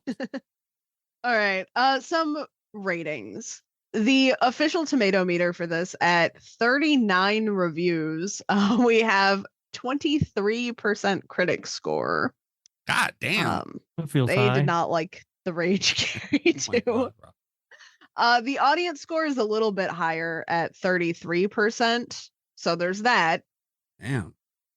IMDb has it even higher at 4.8 out of 10. And I'm really excited to talk about some of the mechanics of this. There were usually with this, I feel like we have a lot of ratings that are right around there. And then I struggle to find outliers at like 1 in 10 for reviews. There are a lot of the Rage Carrie 2 supporters. I found a lot of 10-star reviews for this. The people, so pretty much what we have here is a majority of the people giving it like 1 or 2 stars, and then a bunch of people giving it like 9 or 10. I do feel like a lot of people saw this movie when it was new or when they were younger or whatever, and they haven't watched it since, and they think this movie's good. Well, hang on to that theory, Rob, because I did save some 10-star, like I because I was curious at the 10 stars. So I dug into why with the 10 stars a little bit more than I did. This is mean to say, but I understood the 1 and the 2 stars. I got it. I know what it did, but I did do a lot of digging into the 10 stars. And I can see that being a valid theory. I watched this movie about 20 years ago, and I had not seen it since. And I thought, it's okay. Like, that was my opinion of it. It was okay. Until I watched it today. Sure. That is no longer my opinion of this film. And we'll get to the ratings for us later. But yeah. But I also, a lot of people on social media have gotten like, oh, I remember that movie. I really like that one. Watch it again. Definitely watch it again. See if you still like it. Or don't. Just know you do not like it. All right. But I do have some reviews. I have a bit of a we talked about the Carrie sequel more than I thought we were going to, honestly. So I had pulled up a couple extra reviews actually, just because I didn't think we'd have a long episode. But as usual, I pulled a few just for titles. We had some really good titles of reviews that I saved. Okay, the first one. Carry On Our Wayward Son. Oh, beautiful. Dear Lord. Oh, come on. That's awful. That was actually the first review that I stumbled across for this. And I was like, oh, I'm in for a time. The second one that I pulled, Rage, the feeling one gets after shelling out money for this horrible film. We have one called Okay. So seeing it the second time around, parentheses, after nearly 2 years, it is much better, ... weird. Yeah, that is weird. That's not the reaction that I had, but also notably, the review does not explain any of that. It's just a synopsis of the film. It's just like, here's what happened, which is why I didn't pull the full review, but I thought it was worth mentioning. Someone just like summarized that in their title. And then the last one, this is a 10 out of 10 star review. It is titled, "The movie is very, very, very, very, very, very, very underrated." I hate them. Are they going to be the first person to get a candy bar just for a title? That might get a title candy bar. Yeah. I mean, that's really annoying. And it's not clever. You know what I mean? Like it's just dumb. Oh, we also had this 7 out of 10. Elvis was her date. Dear Lord. Which I thought was great. That was one of my favorite lines in the movie. I love to see it getting some love. Once again, not a review. When you opened it up, though, it was just a synopsis. A lot of people just wanted to summarize the plot of The Rage, Carrie 2. Okay, but into the reviews proper, I found some interesting things. This one is called Dull and somewhat inappropriate. Okay. All right. Carrie's stepsister appears to have the powers she did and uses them to exact revenge on the jocks at her high school. Continues to be dull and inappropriate, parentheses, tons of sexual references, until the very end, which features gore galore. The film's only saving grace is the strong chemistry between Emily Burgle and Jason London. Amy Irving reprises her role from the original. Maybe a 2. Okay. They did not commit to like giving it 2-star rating. They just maybe a 2. Okay, okay, that's what that was. All right. I was kind of confused by the maybe a 2. I'm assuming that's what it was because they didn't leave a rating. But. Yeah. The only thing I did want to point out that Jason London's in this movie, and he's a guy who I've never quite understood. I think he's a good actor and he's extremely charming, and I don't know why his career never really took off in a bigger way. Yeah. Like I don't think he was the problem with this. No. And he's like, I'll just throw that out there. You know, the movie, I know him from the most, and I would assume most people do, is Dazed and Confused. And he's great in that movie. Okay. This one, it's rated 7 out of 10. And it's called Rachel Should Never Have Been Born. Okay. I'm sorry to be a nitpicker, but I think that Rachel should never even have been born. Let's go through the facts and you'll see. The Rage took place 20 years after Carrie. Carrie and Rachel have the same father, Ralph White. Wrong. According to Stephen King book Carrie, Ralph White died in 1963 after Carrie was born, so Rachel's father could not have been him. Other than that, the film was great. Better than the first one anyway. Well, all right. All right. All right. You've got to add your own little stupid shot in there, huh? Yeah. That's ridiculous. Yeah, I mean that's just dumb. But I don't know. We're clearly in a different timeline than the book. Yeah, and look, I'm not clear on the lore of Carrie. You know, I mean, like I don't know when this guy died or whatever. I never even thought about her dad. Is he even mentioned in the movie? Yeah. Seems so. I don't remember. I don't remember it though, right? Like I don't know. Yeah. And I certainly didn't read this book, so I have no idea. I mean, that's you know, I didn't like this movie either. Far be it from me to defend it, but let's not nitpick. There's plenty of big problems with this movie. We don't have to get into the little ones. Yeah, we don't have to like get it. But apparently, it was a great movie. Other than that, better than the original. Okay, so this one is titled, this one is 10 out of 10. A belated comment on one of my favorite films of all time. Oh my God. God damn. I know that this movie is almost a decade old, but I only just became a member here at IMDb, so I wanted to drop a comment on this amazing horror flick. This movie has quite a bit to offer fans of just about any kind of movie. Horror, suspense, drama, a couple of laughs, and some romance, all set within the template of the modern age teen movie, and it all works out beautifully. Oh. She treats us also to what is basically a long synopsis of the film before summarizing, this was such a great movie for so many reasons, and I truly recommend it to any fan of the horror genre. Here's what I'm guessing. If this is like your favorite movie of all time, you've only seen one movie. You've seen 3 movies, and the other 2 were recommended by EyeRChris. The next review doubles down on that. This is 7 out of 10, and it is titled Much Better Than the First Travesty. Oh my God, these people. I mean, and look, I don't even hold the original up in great esteem. Like, I think it's a good movie, but it's not, you know what I mean? Like, it's not one that Like if you asked me to list my all-time favorite movies, it would take a long time before I got to Carrie. Sure. But I mean, come on. What are we doing? Well, I loved Carrie 2, and it's a massive step up from the rubbish original. Carrie 2 is very gory, which makes it good. The acting is good, but not great. But the plot is really good. If you like horror movies, you will love this. 10 out of 10. Good points: gore, acting, script. Bad points: too short. If you like Carrie 2, try Sleepy Hollow. Carrie, scary movie. Hold on. Wait. Scary movie? So if you like Carrie, I recommend Scary Movie too. Oh, as well. I love Scary Movie. But this one just confounds me. It's so short, but it starts by calling Carrie a travesty, doubles down by calling it the rubbish original, and then recommends it if you like this one.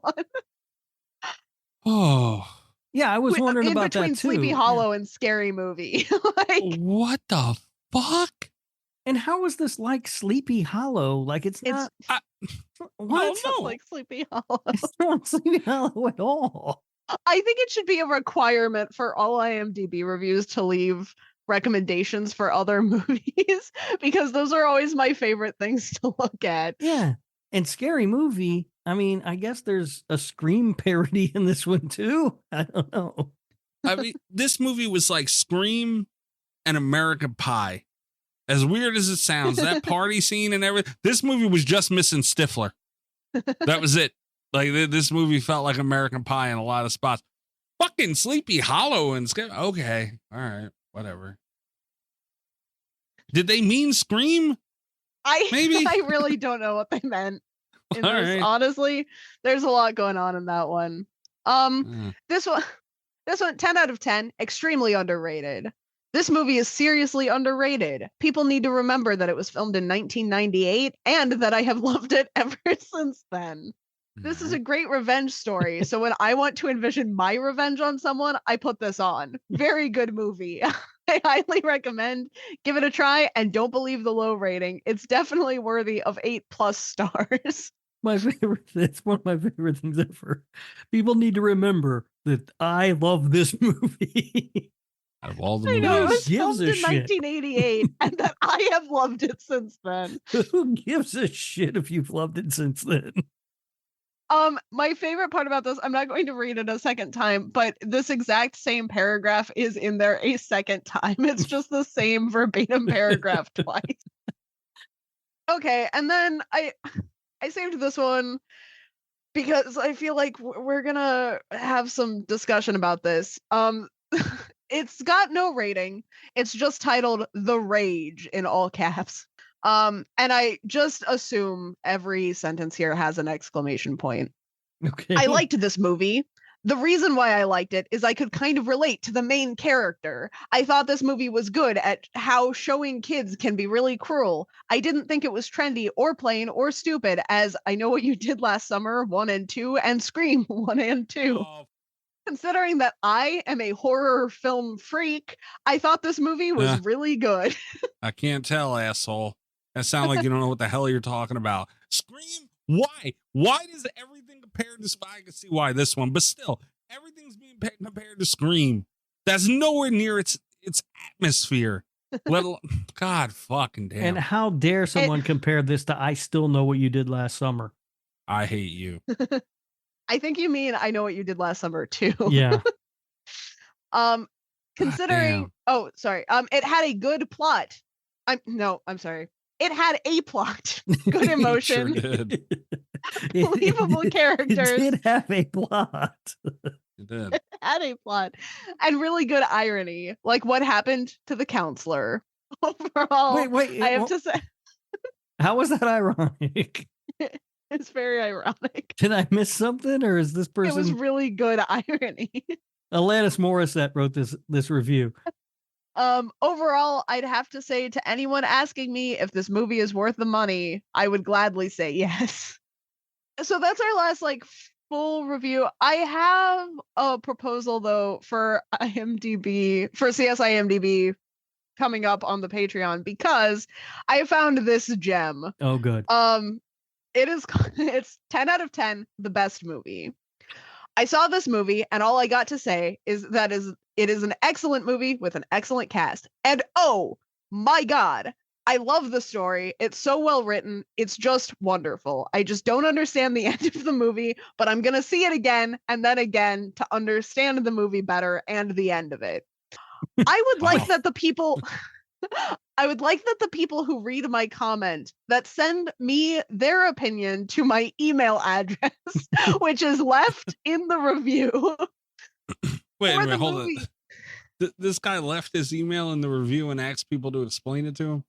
No, he asked people to send him their opinions on this movie. Okay, he seems confident that watching it again and again is going to let him understand the end What is better. not to understand? He doesn't get it, but he will. All right. And would like your opinions on the movie. Kat, what's this guy's email? Okay, so it is PENEDA_NATACHA@hotmail.com. And I'm sure you see where I'm going with this. This review was left in 2005, so the chances of him answering, I feel like, are not high. We're gonna find but out. oh my God, if he did. And also, I'm curious to know how many responses he got to this review overall. I would love to be in contact with this guy for an episode of the show. I have his email saved like in my email because I was planning on messaging him after this. It concludes, for the movie lovers, my bests. Oh, good. Idea. Plural. Yes. We might have just come across somebody who would be a perfect guest for a Patreon interview. Yes. Rob, you and I are on the same wavelength for this. We need to get this guy, see if we can get him on the show. We'll have him, we'll do it on Patreon.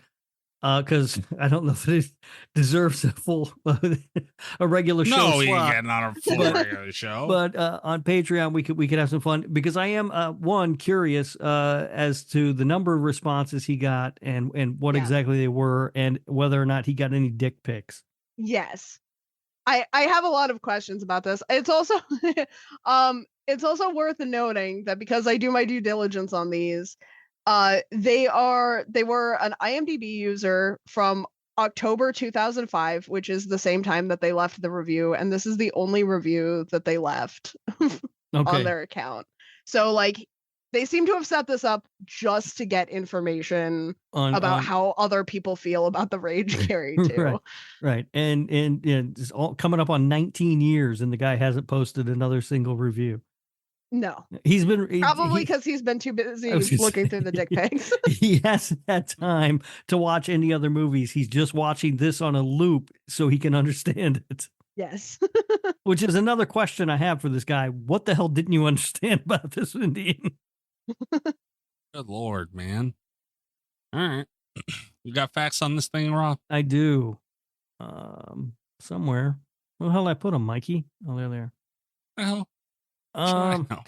I gotta blame somebody for something, don't I? Budget $21 million estimated. Worldwide gross $17.7 million. So it did not make its money back.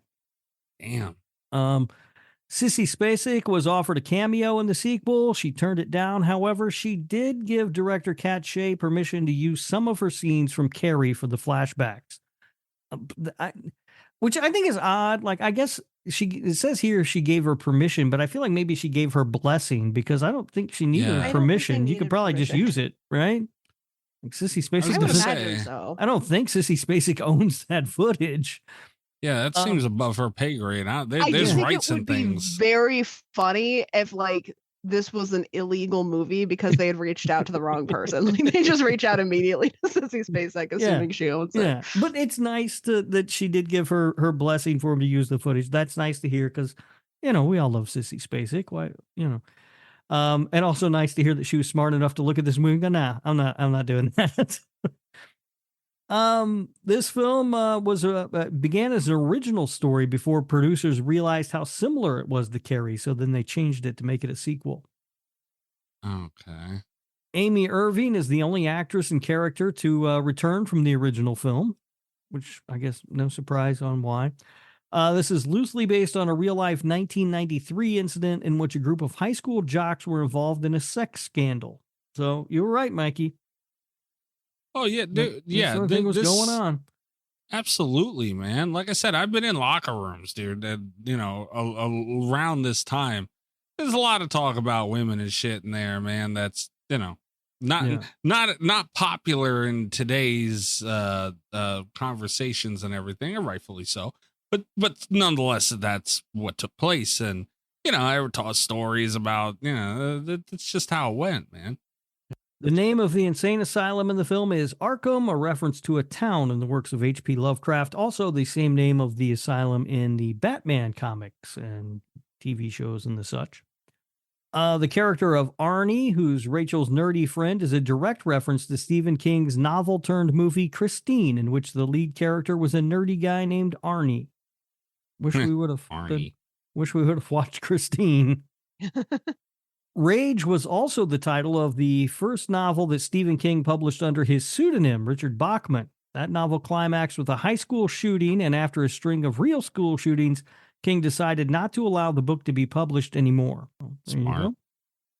Rage is one of his best books, though. If you have the opportunity to read it, you should take it. I can't. They don't publish it anymore, Kat. I think it's illegal to read it. Well, not that crimes. With some book crimes, Rob. Nope, you cannot read it. Stephen King will sue you or something. I don't know. Well, MGM studio head said that if this film had been finished any later, it would have been shelved and not released out of respect for any victims of the shooting and their families. They were talking about the Columbine shooting. This film was released 1 month before that. Oh. A few weeks in. Yeah. Now, here's, I think, maybe the one thing that describes a lot of problems that this movie has, possibly. A few weeks into production, director Richard Mandel quit over creative differences, and Kat Shea hurriedly took over the reins with less than a week to prepare to start filming and 2 weeks worth of footage that had to be reshot. Oh, damn. So this thing got off to a bit of a rocky start, and I don't think it ever recovered. Yeah. The burnt down high school that Sue Snell takes Rachel to was actually a yarn factory that had burned down, and the remnants of the building were just left there. Apparently, they also filmed a scene of Rachel kicking a metal bucket, but they cut it out of the film as they thought it was too silly. Oh. The visit to the old high school could have been even worse. And then the final thing that I wanted to mention was that very, very confusing ending of the movie. When the glass doors or whatever shatter behind her, they had to do that 3 different times because they couldn't get the correct take, and it just didn't look right. But they were using real glass, so the actress's back was cut to shit by the time they finished filming it. Wow. Yeah. Which also explains why you never see her shot from the back for the rest of that, because, well, she's fucked up. Wow. Yeah, I don't imagine Why would they use real glass? I don't know, but imagine going through that for this movie. Ooh. You know what I mean? Like, because you hear stories about crazy shit, right? Like Tony Todd and the Bees and Candyman. But you're like, it's fucking Candyman. I mean, that's a fucking great movie. Or like Linda Blair and The Exorcist. Yeah. You know? Yeah. Like, but again, that's The Exorcist. That's a great fucking movie. You're doing this for The Rage, Carrie 2? That's rough. Yeah. So those are the fun facts for this film. So we rate this bad boy. Oh man, wonder if Nicole turned this off yet. Probably. We were not kind to Nicole's movie here. She's just like, man, fuck these guys. What the hell? But in another 4 years, you're getting another one, whether you want it or not. That's right. Tune back in. We've committed. Anybody want to go first? Anybody have it locked in? I have it locked in. Yeah, I got it locked in. I don't know if I'm an outlier in either direction, honestly. I have no idea, like, numerically where we're falling here, but I put this at a 3.6. Damn. It's below average in a lot of ways. Like, it was one of those things where it was like, I was going to put it around a 5, and then it was like, well, I could probably go a little bit below or above a 5, and it's like definitely below. And then I started thinking about things that actually deserved points for, and I couldn't come up with that many. So all right, I'm putting this one. I'm going to put it at a 5.3. I'm going to go 5 with it. Actually, a 5.2. I'm going to go. It was good. It was fine. It had moments that, you know, like the suicide scene was really good. And one thing we didn't talk about, the black and white scenes were great. That was for annoying. No reason. You didn't like that, man? Annoying. Why do we need? Why? It was just. I don't know. It was like they made. That's clearly a choice. And in a lot of movies, and we see movies that do that again, because this movie does everything other movies does, just not as good. We see movies that do that, and it's an interesting stylistic choice. In this movie, it felt like they just did it because, like, I didn't like. No, that annoyed the hell out of me. All right. Well, it had enough in there for me to bump it up a little bit. Like I said, I didn't hate this thing. So, you know, right around mid. If it was a little shorter, it'd be a lot better. But, you know, like I was with it for a good amount of the movie, man. Like a fair amount. So 5.2. All right, 5.2. Once again, Nicole, Nikki, I'm not mad. I'm just disappointed. This movie is just terrible. Mikey kept talking about like it would hit dry spots. I felt like it hit a dry spot at the end of the opening credits and didn't let up until the beginning of the ending credits. There's nothing in this movie that I can't even think of anything to compliment.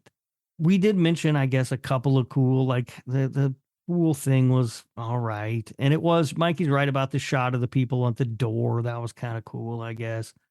But it's just convoluted and dumb, and we know where it's going. It takes forever to get there, and the dialogue sucks, and the score doesn't make any sense.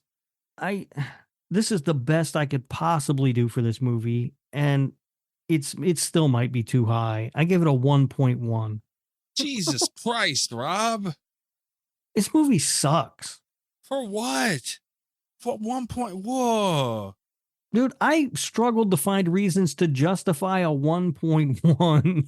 This movie is bad. Uncalled for. All right. There you have it, Nicole. I hope it was everything you hoped and dreamed of. I hope it was worth 4 years of wait. God damn, a 1.1. That's really low. Good Lord. Dude, and look, again, I mentioned before that a lot of people, I think, saw this movie like when it was newer or whatever, and they thought it was good, and they'd only watched it like once or twice, and they like, oh, that's a good movie, and they've just carried that memory throughout their lives, and so that's why people think it's good. I talked to my ex-wife today, and she found out I was watching this movie, and she goes, you made fun of me for watching that movie 20 years ago. And then I got a message from her, and she's like, I made it 10 minutes. It's a bad movie. It really is. And if you haven't watched it in the last handful of years, do not come at me with how it's pretty good or you like it, because I promise you, if you watch it again, you will not find it to be pretty good, or you will not like it. You can't promise that, Rob. A lot of people liked it better on the rewatch later. No, all right. So let me say that if you are an intelligent person, I promise you. Patreon.com/SlasherRadio. Tiers starting as low as $3 a month. There is a 1 week free trial. Please go check it out. Support the show at @SlasherRadio on Twitter. All updates go on there first. So if you want to be kept up to date with everything involving the show, make sure you follow us on Twitter, at @SlasherRadio on YouTube, at @SlasherRadio on TikTok. Oh. I feel so old using that platform. It's not even funny, but there is a TikTok for the show. I know a lot of people use it. It's very popular and it's worth a go. So we're looking to get a little bit of traction on there. So you do have a TikTok account. Make sure you give us a follow at @SlasherRadio on TikTok. And I'm at Mikey's Dead on Twitter. I promised that EyeRChris would not have an opportunity to hit me with another damn Ring movie, and I meant it. Okay. So this week we do have a tentative time with Little Miss Huge Clown Penis, Ali Surreal, to finally get this Ring episode up and out and finally done, and so that I do not have to be threatened. I'll tell you what, Chris, honestly, that shit, hell of a deal. It worked. Like, I just don't want to deal with any more Ring nominations. Like, that's peer pressure at its finest, my friend, and that's some shit you did well. So yeah, I'm not going to give Chris another opportunity to try and hit me with a Ring movie. He did it once. He almost did it again. He came very close, and I'm not going to leave myself wide open to deal with it again. So hopefully by the time this comes out, we will have that recorded and we'll be ready to go. So Cult FM, wherever you listen to Slasher Radio, I swear to God. Swear to God. The baller move from Chris would be to continue to nominate Ring movies even after you've released the episode. Chris is a man of dignity, though. He wouldn't do that. Like he made his stand and his terms, and he will meet. Chris wouldn't do that to me. And I don't know why you'd bring it up. I don't know. You've been irritating Chris recently. I don't know what anybody's You've been poking about. the bear. The bear needs poked every now and again. The bear likes it. The bear be fine. Do a little poke. Chris is used to a couple pokes, ain't you, Chris? Also, it's nice that we jumped on TikTok and we can build up a following just in time for them to ban it. I'm glad that we did that. Yeah, dude, if they ban it, it's because the world hates me. I'm convinced. There's no way that it lasted and got dragged on this long and we get on it. And they're like, yeah, no, let's get rid of it now. You can find me on Twitter at RadioRob123. You can listen to the other show that I do with Kat, the Nick fucking Woo Cagecast. That's Nick effing Woo Cagecast in your podcast players. We just released an episode. What was it on, Kat? I can't remember. What was the last one we did? Ghost Rider. Ghost Rider, that's right. We just released our Ghost Rider episode, and coming up will be our episode on the movie Next. Nice. Not familiar with Next. Neither am I. No deal. Kat, what about you? You can find me on Twitter at cat_velour, VOLEUR. You can also check out my website, catvelour.com. I've got books for sale always. Just said always. Go buy them. Always. You filthy animals. Hell of a deal. All right, guys, we will be back next week. We are back to not knowing what the hell we gonna do. Be sure to keep up with us on everything so that you can find out as soon as we do. Oh, shit. Good night from Slasher Radio. All the best of Slasher Radio podcast.